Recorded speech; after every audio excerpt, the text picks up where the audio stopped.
Why an anti-war message is necessary for any mecha show. In real robot anime, the theme that is by far the most prevalent is war is bad. I know that this is an extremely oversimplified version of the message these shows have, but in this case I felt the oversimplification was the best way to get my point across. Different shows of course handle this theme in different ways. Some have the message at the forefront of the show, where in others its implementation is a bit subtler and one of many different themes. The Gundam franchise is a prime example when talking about this theme because virtually all of the pieces of media from this franchise have a strong anti-war sentiment. It all began in 1979 with Mobile Suit Gundam, directed by Yoshiyuki Tomino. Under the new studio Sunrise, Tomino had been chosen to write and direct 3 new giant robot animes, the first 2 being Invincible Superman Zambot 3 and Invincible Steelman Daitarn 3. For some reason they both have the number 3 in the titles, even though they aren't sequels to anything, but in any case, with the third show, Tomino decided he wanted to try something different from the 2 super robot shows that he had just created. And luckily for him, the super robot genre had become stale and oversaturated by this point. Enter Gundam, with a plot that revolved around a human versus human war, which pitted the Earth Federation against the Principality of Zeon, a space colony that had declared independence from the Earth. It told the story of children who were drafted into the military after a Zeon attack on their space colony, named Side 7, forced them to flee on the Federation's new ship, the White Base. To say that Gundam changed the game would be an understatement. Not only did it set itself apart by its depiction of war and the toll it took on the characters, but its cast was also filled with morally ambiguous characters on both sides. Ramba Ral and Char Aznable are the 2 prime examples of this. This trend would continue not only through other series in the Gundam franchise, but also in the many real robot shows that were created in response to the success of the original Gundam.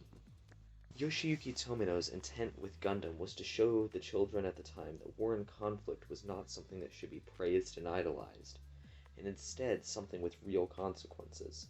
No matter what the reason you were fighting your opponents was, you were not killing monsters like in many anime and shows at the time showed, but instead you were killing real people who had families and lives of their own.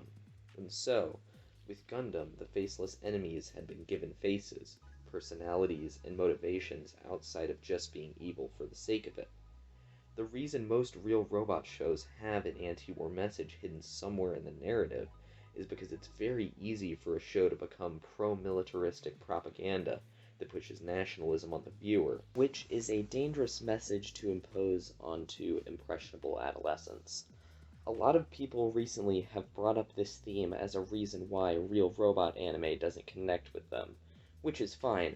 It's not something that everybody will like, but removing this theme wouldn't make it a better show. All it would do was change the genre. Real robot shows are in a little bit of a bind in 2021. There have been shows in this genre for over 40 years now, so it is hard to come up with fresh ideas to bring to the table. But it is not impossible. Even though there are not as many good real robot shows coming out at the moment, there are over 4 decades of good shows to go back and experience.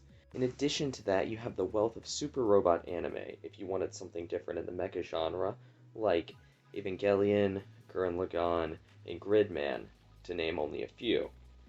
There are also shows like Attack on Titan, which, while not being a traditional mecha show, has many similarities with shows in the mecha genre, between the politically driven plot later in the show, and the style of combat which is shot very similar to a show like Gundam.